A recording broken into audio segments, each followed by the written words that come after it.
अस्सलामु अलैकुम dear viewers.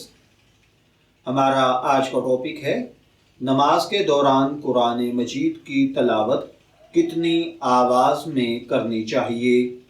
ये एक सवाल है जिसमें एक भाई ने पूछा है कि नमाज के दौरान कुरान पाक की तलावत कितनी आवाज़ में की जाए।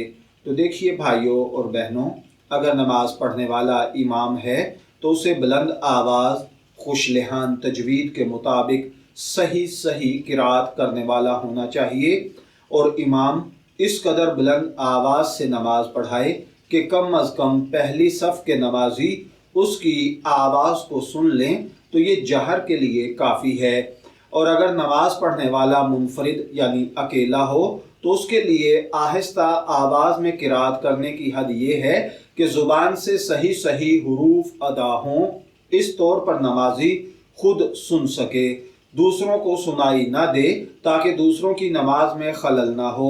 और अगर सिर्री नमाज है तो इमाम के लिए भी यही हुक्म है। फतावा शामी के मुताबिक इन चीज़ों का ख्याल रखना ज़रूरी है।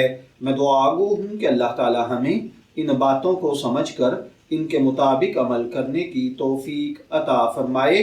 शब्बीर अहमद को इजाज़त दीजिए, फिर हाजिर होंगे किसी नए टॉपिक के साथ। तब तक के लिए अल्लाह हाफिज़।